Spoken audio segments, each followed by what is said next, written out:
Very good morning to all the students. कैसे हैं आप सब? I hope you all are fine. So students, as you know that in the last class we have discussed about the topic that is related to the enthalpy. हमने बच्चों अपनी last class के अंदर enthalpy का discussion किया और enthalpy क्या थी बच्चों? एंथैल्पी था the sum of the internal energy and product of pressure and volume.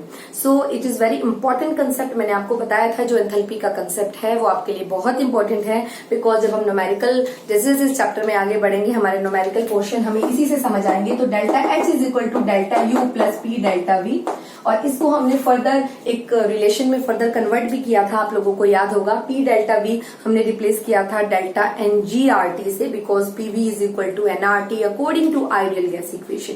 So you know that PV is equal to N R T according to ideal gas equation. So in this concept वही हमने जो change लिया था concept था वो P delta V is equal to delta N G R T.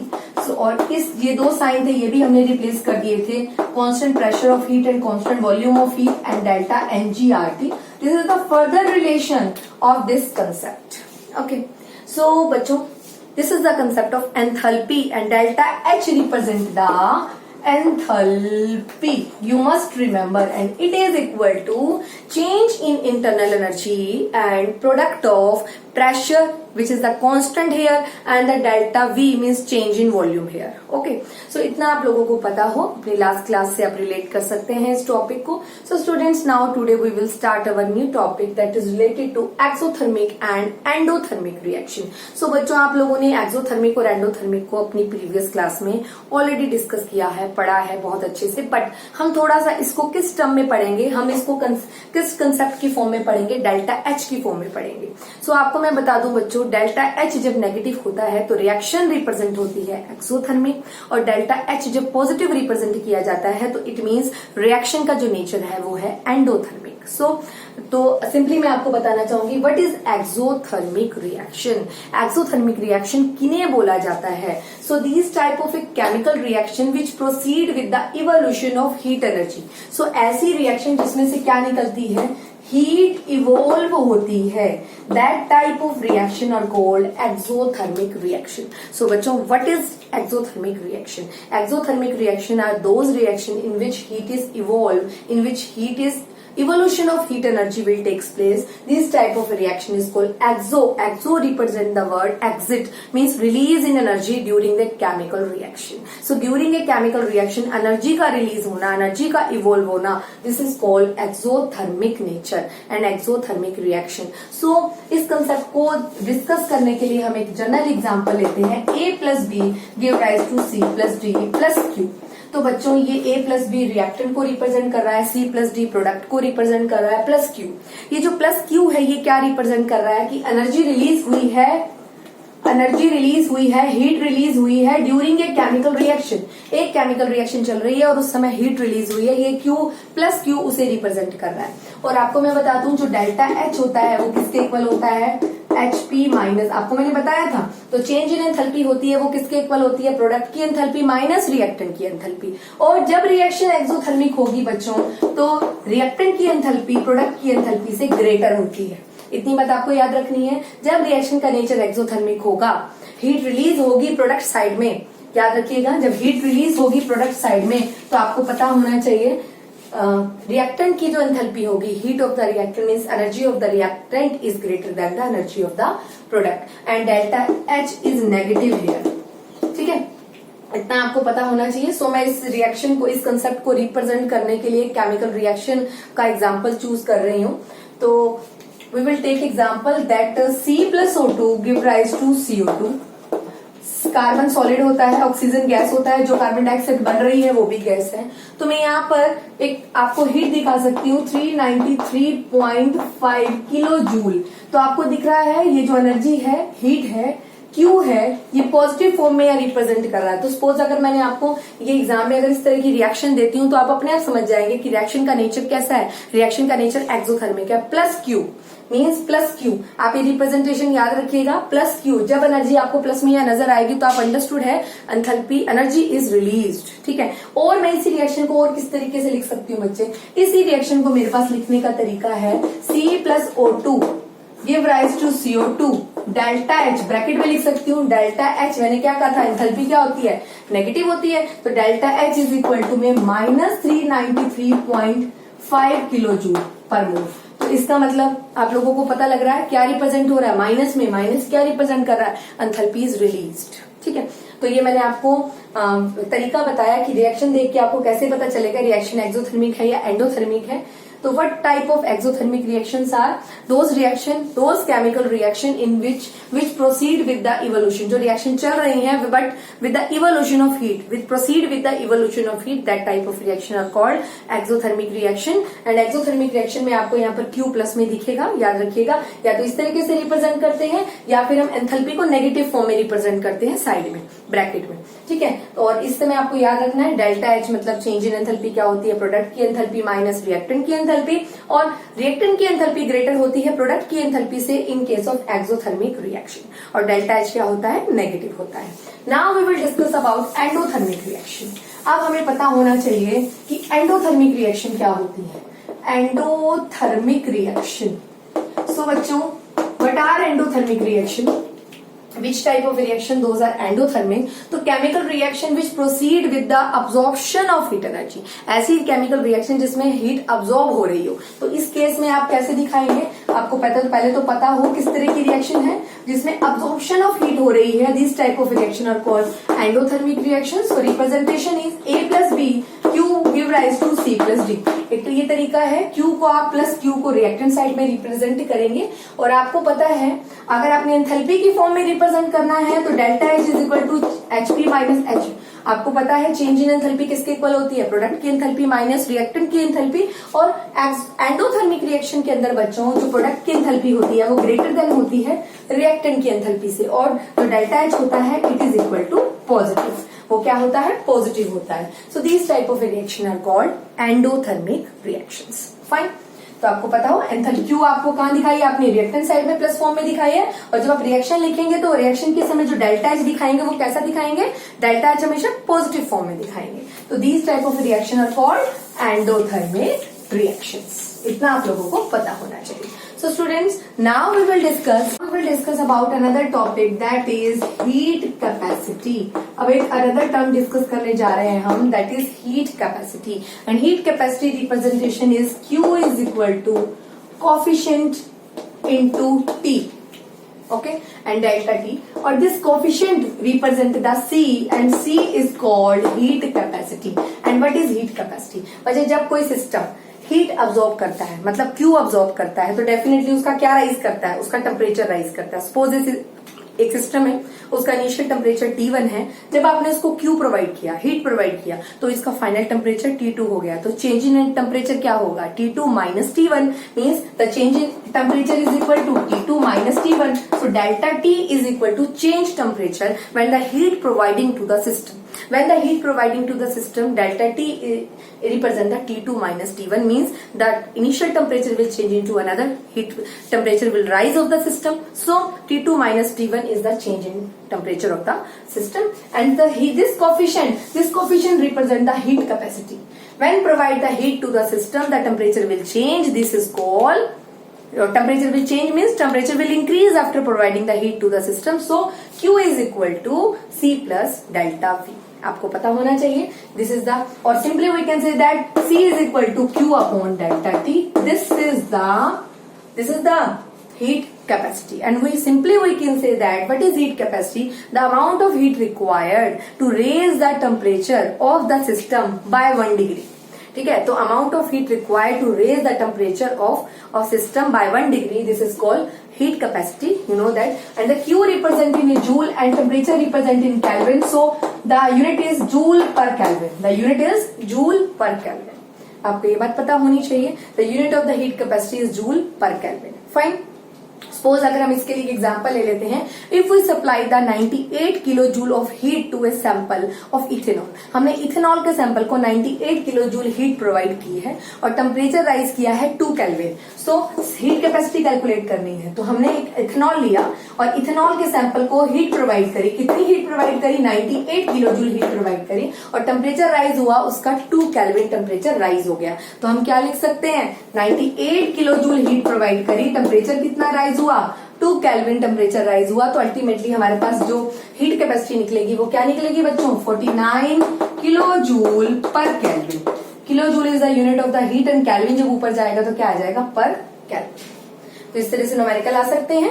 Heat capacity calculate करने के लिए आपको हीट गिवन होगी और राइज ऑफ टेम्परेचर, कितना टेम्परेचर राइज किया है, कितना टेम्परेचर राइज हुआ है after providing heat to the system. And you know that system have some substance, ठीक है, आपको ये भी पता होना चाहिए सिस्टम के अंदर क्या होगा, कुछ सब्सटेंस होगा, ठीक है, तो आपको ये भी पता हो सब्सटेंस कितना है। अगर वो सब्सटेंस 1 मोल सब्सटेंस है तो अब उसको आप मोलर हीट कैपेसिटी भी बोल सकते हैं। तो अब आपको मैं बेसिकली बता दूं हीट कैपेसिटी क्या है। Heat capacity is equal to Q upon delta T. Q is the joule, delta T is the Kelvin, so unit of the heat capacity is joule पर Kelvin. So to understand this concept we have some numerical also. So suppose we have a ethanol and we provide the heat to the ethanol about 98 kilojoule and the temperature of the ethanol will rise up to 2 Kelvin. So when we put the value of the heat and temperature here, the calculation part is 49 kilojoule per mole. This is the heat capacity.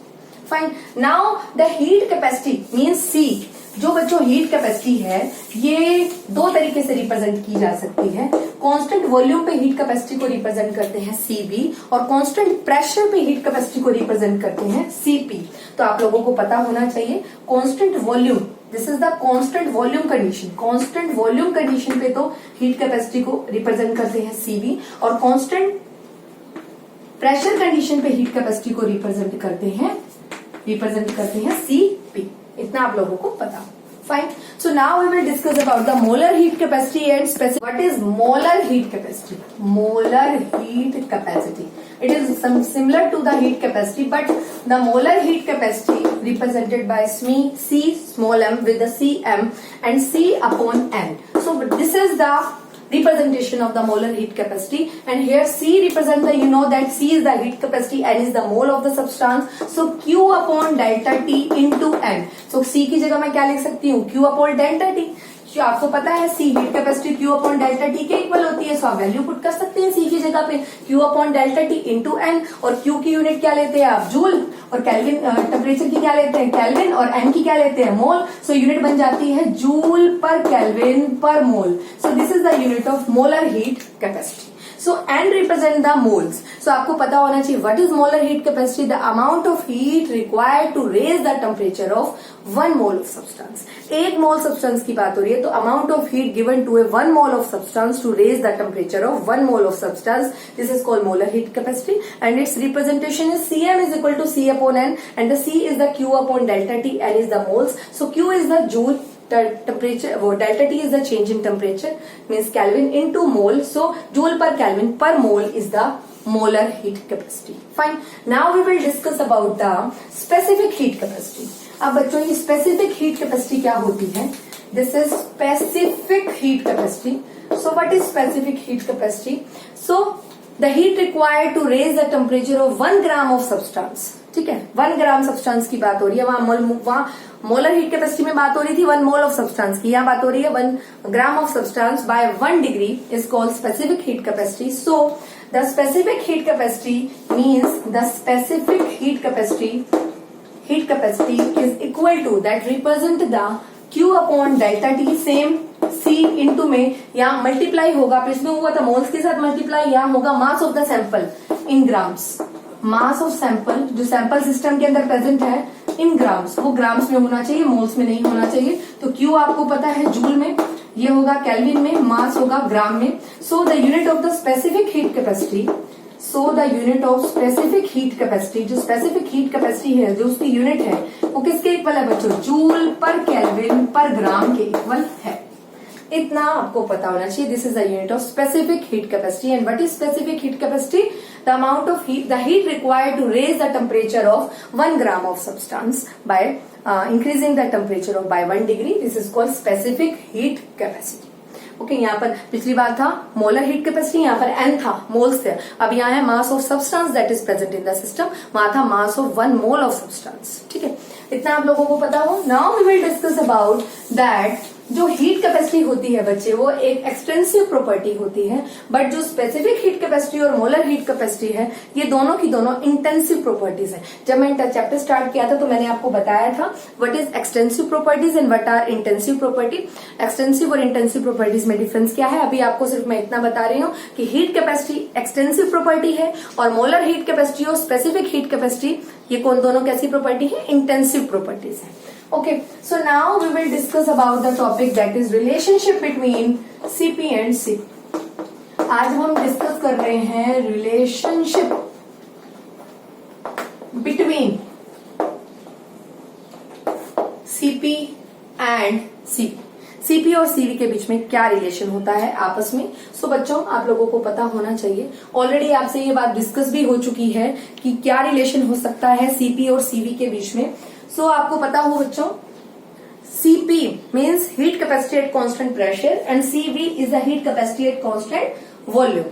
सो आपको पता हो बच्चों CV जो है वो QV upon delta T के equal है और CP जो है वो QP अपॉन डेल्टा। मैंने आपको बताया था हीट कैपेसिटी 2 टाइप्स की है। हीट कैपेसिटी को फर्दर 2 पार्ट्स में डिवाइड करते हैं। CV is the constant heat capacity at constant volume, CP is the heat capacity at constant pressure. So यहाँ आपको पता है सिंपल जो हीट कैपेसिटी है वो Q अपॉन डेल्टा T के इक्वल है, यू नो दैट। सो हम यहाँ कांस्टेंट वॉल्यूम के लिए भी लगा सकते हैं और कांस्टेंट प्रेशर के लिए CP लगा सकते हैं, आपको पता है। बट आप लोगों को एक बात ऑलरेडी डिस्कस कर रखी है, जो एंथैल्पी होती है कांस्टेंट प्रेशर इंटरनल एनर्जी जो होती है वो कांस्टेंट वॉल्यूम कंडीशन में QV के इक्वल होती है और जो एंथैल्पी होती है वो कांस्टेंट प्रेशर में QP के इक्वल होती है। सो आप इसको रिप्लेस भी कर सकते हैं, means CV is equal to delta U upon delta T भी लिख सकते हैं आप, और जो QP है वो CP है उसकी जगह आप delta H upon delta T भी लिख सकते हैं। तो बच्चों मैंने आप लोगों को CP means heat capacity at constant pressure and heat capacity at constant volume के बीच में रिलेशन एक्सप्लेन करना है।